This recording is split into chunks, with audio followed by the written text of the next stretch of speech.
너 내가 퇴직금 건드리지 말라고 말했잖아. 내가 현무 면접 보는 것 같네. 누구세요? 혹시 그 인연이란 게 희한합니다, 그쵸? 이렇게 또 같이 일을 하게 되네요. 짠하다 못해 답답하기까지 한 김부장 김낙수.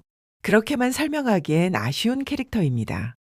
아산으로 가는 순간부터 사기 사건까지 어찌할 바 모르는 불안함이 보는 내내 편하지가 않았던 이유는 사실 너무 현실감 있었기 때문입니다. 상가 주인으로 호기롭게 거듭날 것 같던 인생 제2막을 사기로 날려버리고 말았는데요. 부장이라는 안락한 울타리에서 나오는 순간부터 김낙수가 한 선택들은 인생 제2막이 아니라 나락으로만 가고 있습니다. 낙수 속이 속이겠냐고요. 한방 크게 터지고 나서야 현실을 깨달은 낙수의 속사정과 그의 다음 선택. 밑바닥 같지만 결국 새옹지마를 겪게 될 이야기를 구화 예고편과 함께 미리 보기로 풀어볼게요. 구독, 좋아요를 누르시고 함께 들어보세요. 이번에도 범상찮은 낙수의 상상력은 또 한 번 그의 생각이 정당성 있다는 것을 보여주는 듯 했죠. 자기가 없어서 제대로 돌아가지 않을 것 같던 회사의 모습. 일하기 시작한 아내가 외갓나 남자랑 스캔들을 일으킬 것 같은 상상에 이어서 이번에는 월천 낙수, 상가 주인이 되어 주변인들에게 추앙을 받는 상상력은 낙수의 사고방식을 보여주는 참담한 속마음입니다. 달콤한 상상에 자신도 속아서 3억도 안 되는 상가를 퇴직금 일체와 신용대출, 영끌을 해서 11억에 사게 된 사기를 당합니다. 은퇴자들을 노린 부동산 사기 수법이었죠. 25년 동안 대기업에서 일하고 부장으로 있던 사람이 어떻게 그런 사기에 속아? 라고 말씀들 하실 수도 있지만 일 잘하고 똑똑한 것은 그 분야에서나 인정받는 것이죠. 깊고 오랫동안 파왔던 한 우물이잖아요. 낙수는 대학 졸업 후 첫 입사에서 승승장구한 케이스인데요. 이런 케이스가 사회 나가면 가장 위험한 경우라고들 합니다. 그 직장이 아니고 어디서든지 승승장구할 수 있는 능력이 자기에게서만 나온 것처럼 느끼고 살았기 때문인 것이죠. 회사의 시스템 안에서 잘 맞춰 성장했던 낙수는 회사 일 빼고 나면 전부 문외한의 영역인 게 사실입니다. 혼자 해결할 생각 하지 말고 빨리 재수 씨한테 말해. 속이는 거 있어? 요새 자꾸 안 하던 짓을 하네. 아내 하진이가 공인중개사임에도 상의 한마디 하지 않고 대출까지 껴서 상가를 분양받은 것은 부동산도 문외한이고 사기를 많이 당하는 중년 은퇴자들이 많다는 것도 몰랐던 세상 물정의 문외한이고 와이프랑 이런 것도 상의하지 못할 정도로 대화의 문외한인 거죠. 오직 그의 능력은 대기업 회사 부장님의 능력까지입니다. 마치 집에서 요리를 못하면 요리 못하는 사람일 뿐, 운전을 못하면 운전 못하는 사람일 뿐, 부장이었든지 사장이었든지 상관없는 것이죠. 이런 면에서 보면 누구나 할 수 있는 실수 아닐까요?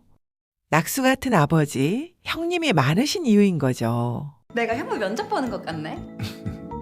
내가 하는 걸로 알고 작업을 오늘부터 시작해도 되나?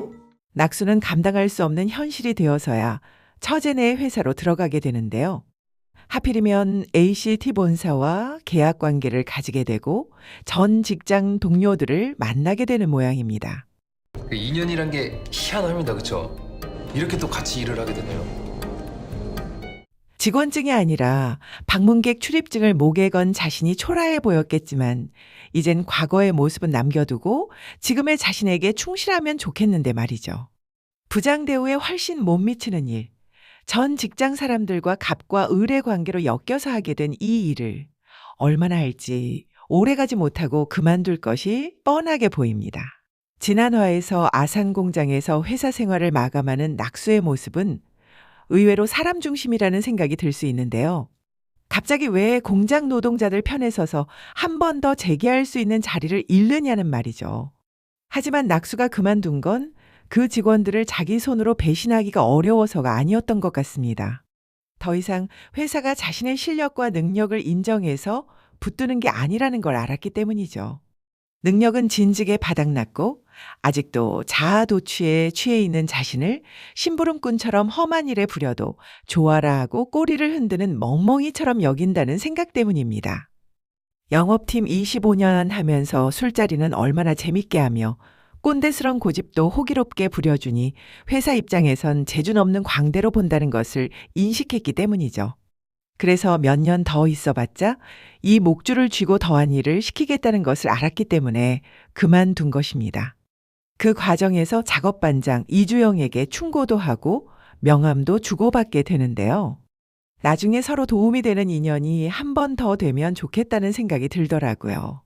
그렇게 아산과 회사의 직원들을 고스란히 남겨둔 채 홀로 나온 김 부장은 자신만 버려진 듯 많이 외롭고 억울합니다. 오랜 동안 한 직장에서 평생을 바쳐 일해온 모든 분들은 다 아시는 마음이죠.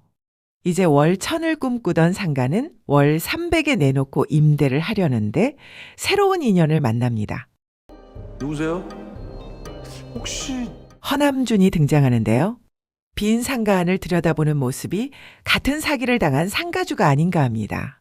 동변상련을 나누는 친구가 될 것 같은데요. 낙수와 다른 일을 하던 허남준도 같은 사기를 당하게 되었지만 그의 인생 스토리를 들으면서 또 한 번 간접적으로 사회를 배우게 되지 않을까 합니다. 의기투합해서 부동산 사기죄로 소송을 벌이는 것도 좋을 것 같습니다. 매매를 했으니 분명 시공사와 시행사가 있을 것이고 소송도 가능한 일이죠. 시세보다 8억을 더 받으려고 거짓말을 하고 의도적으로 기망행위를 했기에 분명 소송 가능한 일인 거죠. 그래서 일부라도 돌려받으면 좋겠는데요. 이 집에서 사기를 당한 사람은 낙수뿐만이 아닙니다. 자기처럼 돈에 쫓겨서 자신을 잃어버리지 말라고 충고하는 아들 수겸입니다. 근데 수겸이도 3천만 원을 사기당했지만 아버지가 준 돈 3천만 원을 갚지 않고 사업을 벌이는데요. 이 부자가 왜 자신들의 사기 사실을 엄마와 와이프에게 알리지 않는지 정말 난감합니다. 너 이거 언제까지 할 거야? 돈에 쫓기고 시달리면 어떻게 되는 줄 아니? 결국 너 자신을 잃어버리게 돼. 결국 사업 미천이 빚은 것인데 이자를 갚아가며 돈에 쫓기자 수겸이에게 충고하는 것 같습니다. 돈에 쫓기면 자신을 잃어간다라고 말이죠. 물론 돈이 많다고 자신을 찾아갈 수 있다는 말은 아닙니다. 하지만 그 돈에 쫓길 때는 자신이 가진 모든 것을 더 잃을 수 있다는 불안감과 스트레스에 시달리는 것이죠. 돈은 그것들을 선택할 수 있는 수단이니 말입니다. 지금 낙순애는 바닥을 치고 있고 하진의 동생리는 최고점을 향하고 있네요. 바라는 건 인생 새옹지마잖아요. 언니가 공인중개사 시험에 붙자 다시는 안 놀리겠다던 동생 하영이가 이번엔 형부를 우습게 보는데요. 드라마의 끝자락에 하영이도 모진고생 당하고 언니의 마음을 알게 되길 세상 물정 알게 되면 속 시원하겠다는 생각도 듭니다. 아직 시작도 하지 않은 김낙수의 인생이 막 새 직장에선 얼마 동안 이어갈지 결국 그의 자신감과 자존감을 되살려줄 어떤 일을 만나게 될지 본방 시청 후 이야기를 이어갈게요. 오늘도 열일하시는 직장인 여러분들 응원드립니다. 저도 구독, 좋아요로 같이 응원해주세요. 감사합니다.